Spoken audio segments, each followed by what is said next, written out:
In India, there's more trouble for Byjus. The edtech giant has vacated its offices across the country. Only one office is functional, and that's the headquarters in Bengaluru. 14,000 employees have been asked to work from home. Byju says it's part of a restructuring plan, but this is more likely about cost cutting. Byjus is out of money. 75% of the employees have not received a part of their salary from last month, February. And funds are stuck in a very public dispute with investors. It looks like the company is pulling all stops. But will that be enough for it to survive? Here's a report. In 2023, Byjus had around 100 offices in India. As of today, it has only one, its headquarters in Bengaluru. The edtech giant has vacated all its office spaces. Employees have been asked to work from home, 14,000 of them. It's not a sudden process. Reports suggest it's been happening for some time now. It's part of the company's restructuring plan. These rental spaces were on contract.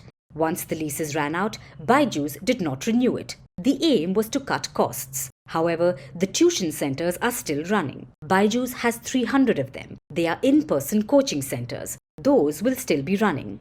The move comes as Byjus struggles with cash flow. In the month of February, salaries were delayed.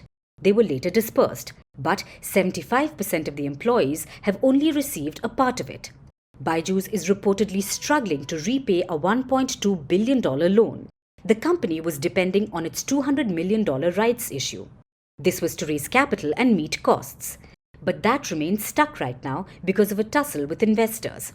Byju Ravindran says a group of investors have blocked the funds. This has rendered it unavailable for business purposes. The case will be heard in April. But that's not the only trouble for the founder.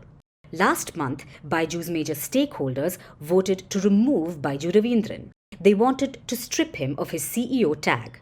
But Byju Ravindran moved the courts. They ruled in his favor. He's still the CEO, but the question is, for how long? How long can Byjus survive? Multiple petitions have already been filed against the company. This is with the Company Law Tribunal. They want one thing, to begin insolvency proceedings. Basically declare that the edtech giant is bankrupt. Even law enforcement is involved now. The ED, or the Enforcement Directorate, has issued a lookout notice against the founder. Byjus was once the poster child of Indian startups.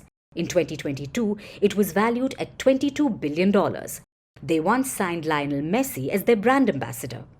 But troubles soon emerged. A hiring spree during the pandemic, bad financial health, a toxic work culture, and shady governance practices raised questions. Since then, the company has lost 95% of its valuation.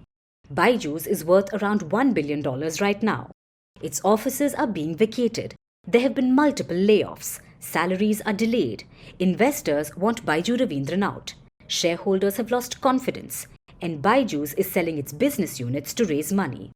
It's quite a dramatic fall for Byjus and a cautionary tale. A lesson on how organizations shouldn't be run.